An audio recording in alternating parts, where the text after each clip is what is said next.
بسم اللہ الرحمن الرحیم۔ السلام علیکم ڈیئر اسٹوڈنٹس، امید ہے کہ آپ ٹھیک ہوں گے، آپ لوگوں کی زندگی خوشیوں کے ساتھ گزر رہی ہوگی۔ یہی دعائیں ہیں میری طرف سے آپ کے لیے، آپ سب کے لیے۔ آپ مجھے بھی اپنی دعاؤں میں یاد رکھیں، خصوصی دعاؤں میں ہم سب کو، جتنے بھی انسان ہیں سارے انسانوں کو خصوصی دعاؤں میں یاد رکھیں، ٹھیک ہے؟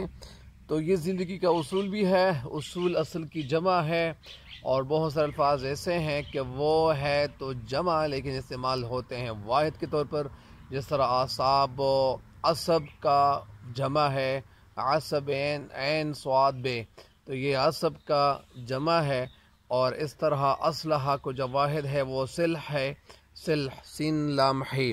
تو اسی طرح بہت سارے الفاظ ایسے ہی ہیں۔ بہرحال آج بڑھتے ہیں مزید اشعار کی تشریح کی طرف، اور مجھے امید ہے کہ آپ ان اشعار کی تشریح سے بھی انشاءاللہ فائدہ اٹھائیں گے۔ اور آج بڑھتے ہیں، لیکن اس چینل پہ ہر نئے آنے والے ان کو چاہیے کہ میرے اس چینل کو سبسکرائب ضرور کریں تاکہ ان کو بھی فائدہ ہو۔ آج بڑھتے ہیں مزید ایک دو شعر کی تشریح کی طرف۔ بسم اللہ الرحمن الرحیم۔ ہیو ہے اس کی بادشاہی پر تیرے کوچے کا جو گدا نہ ہوا، عشق کی حسرت کے سب ہوئے قائل، ایک وہ دشمنی وفا نہ ہوا۔ ہیو ہے اس کی بادشاہی پر۔ ہیو کسے کہتے ہیں؟ ہیو یعنی وہ بادشاہی کیا چیز ہے؟ ہیو کو لوگ کیا کہتے ہیں؟ افسوس ہے۔ ہیو ہے افسوس ہے اس کی بادشاہی پر، اس کی بادشاہی پر افسوس ہے، تیرے کوچے کا جو گدا نہ ہوا۔ تیرے کوچے یعنی تیری گلی کا گدا فقیر نہ ہوا۔ اس شعر کا جو مطلب ہے، جو مفہوم ہے، وہ کچھ اس طرح سے ہے کہ شعر میں کہتے ہیں کہ اس شخص کی بادشاہی پر افسوس ہے جو تیری گلی کا محتاج نہ بنا، یا جو تیری گلی کا بھکاری نہ ہوا یا فقیر نہ ہوا۔ اس شعر کے دو مطالب ہیں، ایک عشق حقیقی ہے اور ایک عشقی یہ، لیکن یہاں پہ عشق حقیقی کا مطلب کیا ہے؟ ہمارے پیغمبر نبی صلی اللہ علیہ وسلم کی طرف اشارہ بھی کرتا ہے اس میں، اور اس میں جو عشق مجازی ہے محبوب کی طرف بھی اشارہ ہے جو دنیا کا محبوب ہے۔ تو اس شعر کے دو مفاہیم ہے۔ پہلا مطلب اگر مفہوم میں آپ کے سامنے رکھ دوں تو شاید انشاءاللہ آپ کے ذہن میں یہ جو تصور ہے یہ کھل جائے گا اور آپ کو پتہ چل جائے گا کہ اس شعر کی تشریح کیا ہے۔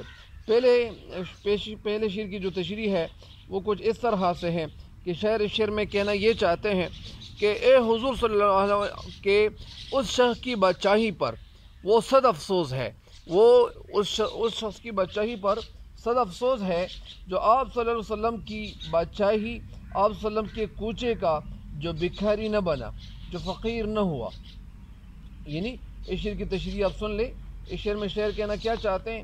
اس شعر میں شاعر کہنا یہ چاہتے ہیں کہ اس شخص کی بادشاہی پر افسوس ہے، یعنی بادشاہی کس چیز کی؟ یعنی اس شعر کا مفہوم یہ ہے کہ مولانا کی غزل میں ان کا تصور حسن عشق اور بے پناہ جو جمالیاتی ذوق تھا، جو خوبصورتی تھی، اور اس کی جو حسین و جمیل روح ان کی شاعری میں ہمیں دکھائی دیتی ہے، کارفرما دکھائی دیتی ہے۔ اس شعر کا جو مفہوم حقیقی یہ ہے کہ نبی کریم صلی اللہ علیہ وسلم کی جو تعلیمات ہے تمام دنیا کے لیے ایک رشد اور ہدایت کا ذریعہ ہے، اور انہی کے دم سے یہ کائنات وجود میں آئی ہے۔ انسانی زندگی کا جو مقصد ہے وہ آپ صلی اللہ علیہ وسلم کی جو تعلیمات ہے، جو تعلیمات ہم تک پہنچے ہوئے ہیں ان کی پیروی کرنا ہے۔ ان کی تعلیمات پر عمل کرنے میں دنیا اور آخرت دونوں جہانوں کی کامیابی وہ پوشیدہ ہے۔ شاعر ان لوگوں پر حیرت کا اور افسوس کا اظہار کر رہے ہیں کہ جو شخص اپنے پیارے نبی صلی اللہ علیہ وسلم کی سنت کی پیروی نہ کرے، وہ انسان جو آپ صلی اللہ علیہ وسلم کے کوچے کا فقیر نہ بنے، اگر وہ بادشاہ بھی بن جائے تو اس پر صد افسوس ہے۔ اس کی حکمرانی کسی کام کی نہیں ہے۔ اس کی حکمرانی کس چیز کی ہے؟ وہ تو حکمران نہیں ہے، اس کو تو حکمران نہیں کہا جا سکتا، اس کو حکمران نہیں تسلیم کیا جا سکتا۔ ایک مطلب اس کا یہ ہے، اور یعنی جس شخص نے زندگی میں آپ صلی اللہ علیہ وسلم کا اتباع نہیں کیا، آپ صلی اللہ علیہ وسلم کی زندگی نہیں اپنانے کی کوشش نہیں کی، آپ صلی اللہ علیہ وسلم کے جو پرامین ہے، جو فرمان ہے، جو احادیث ہے، ان کے مطابق اپنی زندگی ڈھالنے کی کوشش نہیں کی، تو وہ اس کی بڑی بد نصیبی ہوگی۔ ہمیں قدم قدم پر آپ صلی اللہ علیہ وسلم کے جو طور طریقے ہیں، جو زندگی گزارنے کے طور طریقے ہیں، آپ صلی اللہ علیہ وسلم نے ہمیں جو طریقے جس طرح سمجھائے ہیں، آپ صلی اللہ علیہ وسلم کی طرف سے جو طریقے ہمیں پہنچے ہوئے ہیں ان کو اختیار کرنا چاہیے۔ آپ صلی اللہ علیہ وسلم کے طریقے سے ہٹ کر یعنی اپنی من چاہیے زندگی نہیں گزارنی چاہیے، اور من چاہیے زندگی اگر ہم گزاریں گے تو اس میں ہمیں نقصان ملے گا۔ اس انسان پر سخت افسوس کیا جا سکتا ہے جو اب وسلم کا غلام نہیں بنا اور اب وسلم کے عشق میں یعنی دونوں جہانوں سے بے نیاز نہیں ہوا۔ اس شعر کے ساتھ اگر میں آپ کو یہ بتا دوں کہ محمد سے وفا تو نے تو ہم تیرے ہیں، یہ جہاں چیز ہے کیا لوح و قلم تیرے ہیں، اس کا تو ایک مطلب یہ ہوا۔ دوسرا مطلب اس کا کیا ہے؟ دوسرا مطلب اس شعر کی تشریح کا یہ ہے کہ شعر میں کہنا یہ چاہتے ہیں کہ محبوب سے مخاطب ہو کر شعر کہنا یہ چاہتے ہیں کہ اگر کوئی بڑا حکمران بھی ہوا، اگر وہ تیری گلی میں آ کر ایک بیکاری کی طرح تجھ سے محبت کی بھیک نہیں مانگتا، اگر کوئی بڑا حکمران کیوں نہ بنا، اگر وہ تیری گلی میں آ کر ایک بیکاری کی طرح تجھ سے محبت کی بھیک نہیں مانگتا تو اس پر افسوس ہے۔ شاعر خوشامدانہ انداز اختیار اس لیے کرتا ہے، اور خوشامدانہ انداز اختیار کرتے ہوئے، طریقے کو اپناتے ہوئے اپنے محبوب کے حسن، جوانی اور خوبصورتی کا وہ تعریف کر رہا ہے، اس کو سراہ رہا ہے، اس کو اپریشیٹ دے رہا ہے، اور کہ تو کسی بادشاہ کا محبوب بننے کے لائق ہے، یعنی تو بادشاہ بننے کے ان کے محبوب بننے کے لائق ہے، یعنی تو بڑے درجے والا ہے، تو کم درجے والا نہیں ہے۔ اور ظاہری بات ہے کہ جو حضرت موہانی کا جو عشق تھا، جو محبت تھی، تو وہ پاک محبت وہ چاہتے تھے۔ میں تو ایک معمولی سے انسان ہوں، اور اس طرح شاعر کہتے ہیں کہ میں کچھ بھی نہیں، میں کچھ ہی نہیں ہوں۔ اس کا ایک مطلب تو یہ ہے۔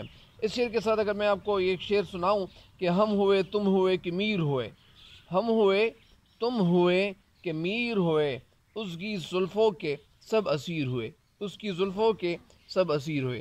اس شعر کی تشریح مکمل ہو گئی، اگلی شعر کی تشریح کی طرف بڑھتے ہیں۔ آخری شعر ہے: عشق حسرت کے سب ہوئے قائل، ایک وہ دشمنی وفا نہ ہوا۔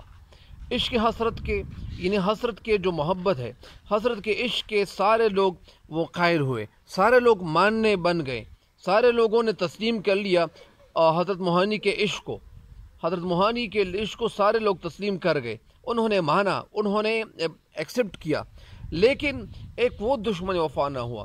لیکن وہ جو محبوب ہے وہ میری محبت کا دلدادہ نہ بنا، یعنی ایک وہ جفاکار ہے، ایک وہ دشمن ہے، اور لوگ جتنے بھی تھے انہوں نے مجھے ایکسیپٹ کر لیا، انہوں نے مجھے مان لیا، تسلیم کر لیا کہ یار تو بڑے محبت کرنے والے انسان ہو، لیکن وہ جو میرا محبوب ہے اس نے میری محبت کو تسلیم نہیں کیا، تسلیم کرنے کی بجائے اس نے ریجیکٹ کر لیا۔ اس شعر کی تشریح اگر میں آپ کو سنا دوں، اس شعر کی تشریح کچھ یوں ہے کہ شعر میں کہنا کیا چاہتے ہیں؟ شعر میں کہنا یہ چاہتے ہیں، اس کا مفہوم تو میں نے بتا دیا لیکن ایک دفعہ پھر آپ سنیں۔ اس شعر کا مفہوم یہ ہے کہ حضرت کی عاشقی کو سارے لوگ مانتے ہیں، سارے لوگ ایکسیپٹ کرتے ہیں، صرف وہ دشمن وفا، اور جو وفا کا جو دشمن ہے محبوب، اس کی محبت کا قائل نہیں ہے، دلدادہ نہیں ہے۔ اس شعر کی تشریح کچھ یوں ہے کہ حضرت موہانی شعر میں اپنی عشقی اور خوبصورتی اور محبوب کی بے وفائی بیان کرتے ہوئے، یا اپنی عشق کی جو ان کی کیپیسٹی ہے، جو ایک گنجائش ہے، یا اسی طرح جو پختگی ہے، اور محبوب کی بے وفائی بیان کرتے ہوئے شاعر کہنا یہ چاہتے ہیں کہ میں نے دل کی گہرائیوں سے محبت کی ہے، کس کے ساتھ؟ محبوب سے، اور اس کے ہر ظلم کو، ستم کو، اور ان کی طرف سے جو دکھ مجھے ملتے رہے ان کو خندہ پیشانی سے میں نے برداشت کر لیا، میں نے ثابت قدمی سے برداشت کر لیا، اور نتیجہ اس کا مجھے کیا ملا؟ یا جتنے لوگ اور بھی تھے وہ سارے لوگ کیا کرتے تھے؟ سارے لوگوں نے یہ ایکسیپٹ کر لیا کہ یار یہ حضرت موہانی تو بڑے عشق کے دلدادہ ہے اور عشق کرنے والے ہیں، محبت کرنے والے انسان ہیں، لیکن نتیجہ جو محبوب کی طرف سے مجھے ملا وہ الٹ ہی ملا۔ نتیجہ یہ ملا مجھے کہ مجھے جاننے والے سارے لوگ میرے سچے عشق اور مخلص محبت کے وہ تو معترف ہو گئے، انہوں نے تو ایکسیپٹ کر لیا کہ یار یہ تو محبت کرنے والا ہے، لیکن صرف ایک محبوب ایسا ہے جس نے کبھی کھلے دل سے، اوپنلی، کبھی اس نے میری محبت کا جواب محبت سے نہیں دیا، وہ محبت کا جواب جفا سے وہ دیا کرتا ہے، کیونکہ اس کی نظر میں محبت اور وفاداری جیسی باتیں جتنی بھی کتابیں ہیں وہ ساری کتابیں ان کے سامنے بالکل بیمانی ہیں، بالکل میننگ لیس ہے، بالکل فضول ہی ہے۔ اگر اسے دشمن وفا کا اگر خطاب دے دیا جائے تو وہ بے جا نہ ہوگا، یہ بات وہ حقیقت سے دور یہ بات نہیں ہوگی، حقیقت پہ یہ مبنی باتیں ہوں گی، اور